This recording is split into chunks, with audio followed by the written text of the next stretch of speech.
back to the Real Estate Huddle. We are episode 121 today, and we're going to talk about a really cool thing that you can do to take advantage of some very interesting tax situations. So if you are an investor, a business owner, or maybe you just made a bunch of money that is now taxable with taxable gains, this is something that can really help you, and it's called an opportunity zone. And so we want to start this off by just saying we are not, nobody here is a CPA or an accountant, correct? Okay. Don't sue me. All right. So we're just educating people on stuff they can find on Google, but we absolutely recommend you talk to a CPA and verify what opportunity zones are and what they can do for you. However, if you could sell a stock, a business, an investment property, and then legally even delay or even totally eliminate your tax burden, that's something that would be pretty awesome by reinvesting here in Denver. And so that's what we're going to talk about. And you know, most investors focus on returns, just returns, but sophisticated investors, they focus on after-tax returns. And that's a huge, component in this. These are big, and people that take advantage of these opportunity zones end up making a lot of tax-free money or tax-deferred money over time. And so this is one of the most least understood and most powerful tax tools that are available right now. And so today we're going to break down what opportunity zones actually are and how tax benefits actually work and where they exist specifically here in town in Denver. And that way you can decide whether this strategy fits what your goals are or not. And so the first point, we're just going to talk a little bit about what these are. What are opportunity taxes and kind of where they came from? Okay, so what are opportunity zones? So opportunity zones they're created under the 2017 Tax Cuts and Jobs Act. So they're designed to encourage long-term investment in economically underdeveloped areas. And typically investors reinvest capital gains into these areas through a qualified opportunity fund or a QOF. So basically what that means is the government's basically saying if you're willing to invest in certain neighborhoods for the long haul, we'll reward you with this big tax cut or this big tax advantage or whatever you want to call it. Mm-hmm. And those are typically for business owners who sold a company, or investors who sold stocks, crypto, real estate, high income earners that are sitting on some major capital gains. So people out there just made it huge on Bitcoin and have a lot of money in crypto right now. Yep. That could benefit from this sort of thing. Yeah, it's from the sale of any asset. And what's really cool about it is you can either defer those capital gains. So if you invest in the zone until you sell that business, you are deferring paying those taxes. But if you hold it for 10 years, not only are those gains tax-free, but any gains on that business are tax-free as well. So if you invest, $100,000 into a business in an opportunity zone, and when you sell in 10 years, you make $200,000 on that, all $300,000 is tax-free. So you kind of have to have the time and resources to be able to wait it out. That's what it's sounding like. Yeah, definitely. Yeah, it's a long-term play. Definitely not for fix and flippers.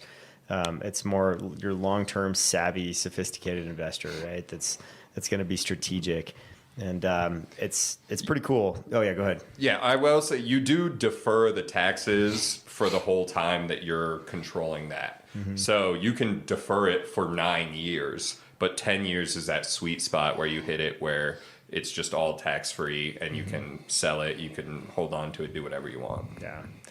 I hate taxes. So I just want to make that clear. Layman's terms of what this looks like, right? So let's say that someone owned a rental property. We're just talking residential real estate wise, what people would understand the most, I think. Someone owned a rental property.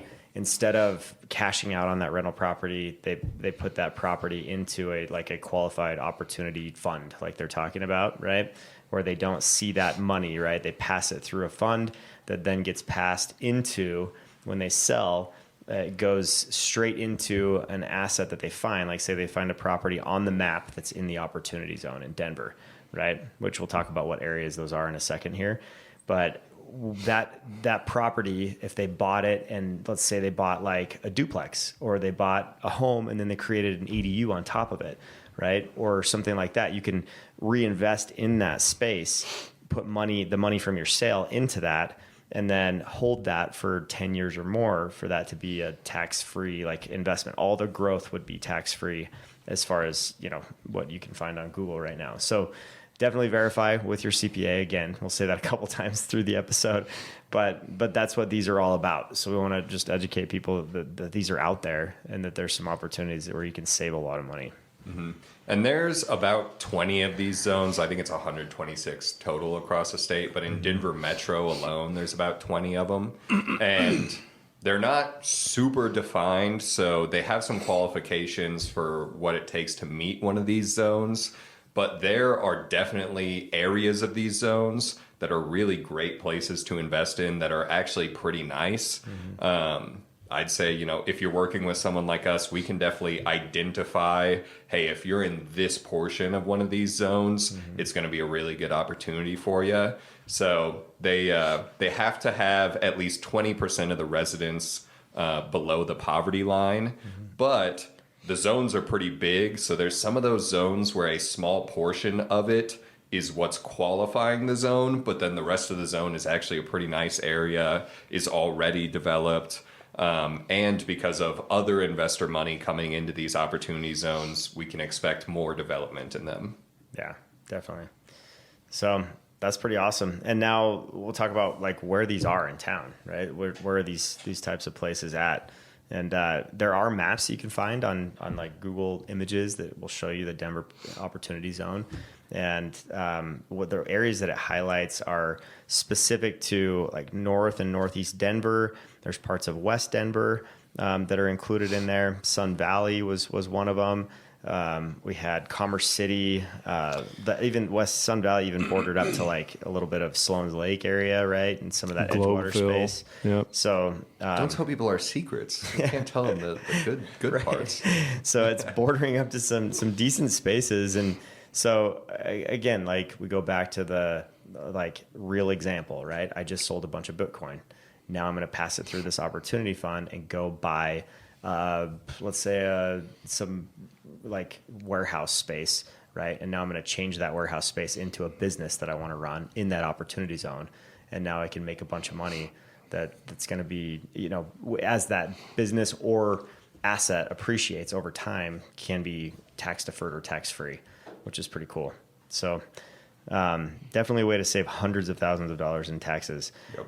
And I know some of the point of crypto is that it's like not traceable. I do know somebody who they sold a large stake in crypto. They got a letter from the IRS that said, hey, buddy, you got to pay some capital gains tax on that.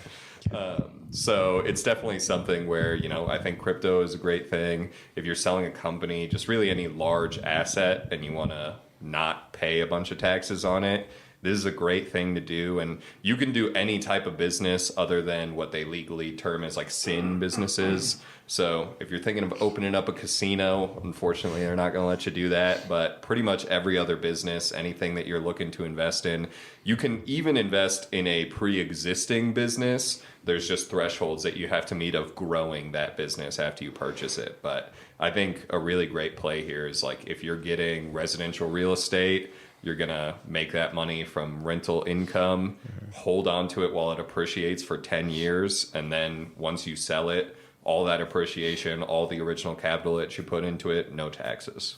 It's awesome. Yeah. So like Westwood is one of them, Sun Valley, Swansea, Globeville, parts of Five Points, near the National Western Complex, along I-70 and major rail transit corridors.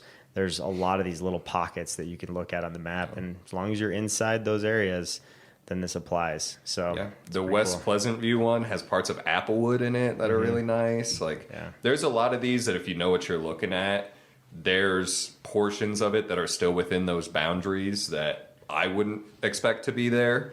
So there's definitely, I would say, even bigger opportunities inside of the opportunity zones. A lot of people think that, like, with the way we're talking, it could sound like we're saying like these areas are bad areas or rundown areas, but what they're actually for is they're positioned for like growth and transformation. So you'll see a lot of these areas. There may have been opportunity zones farther back that were qualified as it, but they're no longer because they have been developed and they have been transformed or gentrified or whatever you want to call it. And so these areas are kind of those areas pitted to be in that transformation spot, a little bit closer to downtown usually. But what types of investments like in those areas actually qualify? Yeah. So That's the big question. that is the big question. So it's going to be like ground up developments where you're just buying the land and then developing the land. Major renovations. So it could go back to like taking a single family home and making it into a multifamily type deal if zoning allows, or adding an ADU, I think would probably qualify. Multifamily housing. So apartment buildings, commercial housing, stuff like that. Industrial space, flex or commercial space, commercial buildings, and then operating businesses located like if you buy a pre-existing, like you were saying, Jackson, one that's already going in an opportunity zone, that counts as well. Now, is an opportunity zone, so when we're talking about like ground up development, for example, could that mean, so we see a bunch of these in Denver, I feel like, where they scrape what was there and then they build a brand new big old boxy place. Is that an opportunity zone? Would that be considered one of those as long as it's in that? As long as it's in that area. In that area, right? I bet a lot of them are. Yeah, In they've that got to area. be, because you'll be looking at all these brick homes, like, and then bam, just this almost out of place spot in the neighborhood. But Crazy, like when politicians get like reviewed, right? As far as how much did you actually pay in taxes, right? And everyone makes a big deal out of that. Like a lot of these big time business big wigs are playing the tax loophole game, right? Yep. And this is one of those things that they're using. And whether it's conservation easements or whether it's opportunity zones, like they're taking advantage of some of these loopholes in the tax code that are out there for everybody. But obviously, you have to have funds. You have to have a lot of planning that goes into it, and so this is one of the ways that happens, I think. So. Yeah, and one note is you do have to make 50% of your revenue in the opportunity zone. So it's like if you have an online business where you're generating your money from that and you're just saying, oh, hey, I'm going to open up shop in the zone, that won't qualify. But anything where you're making that money in the zone, which rental income, 100% of that would be in the zone, that qualifies you. So it's not super stringent on what you have to do. And right now, this is the first iteration, but in the second iteration, they're actually lowering that threshold of improvement. So instead of like 100% improvement, they're lowering it down to 50%. So that even opens it up to like, hey, we're just going to do some renovations on this home and we're going to update it, make it nice, and rent it out. Yeah. that's kind of nice, though. And it still puts your money in a good spot without having to spend a ton of it to renovate it. So Definitely.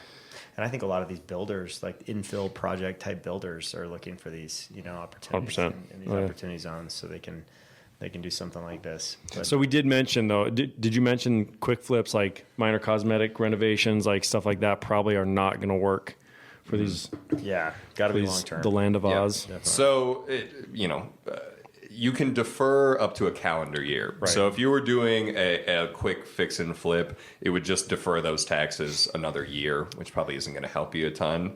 You have to hold it for 10 years to really get the full benefit, and you can hold it all the way until 2046.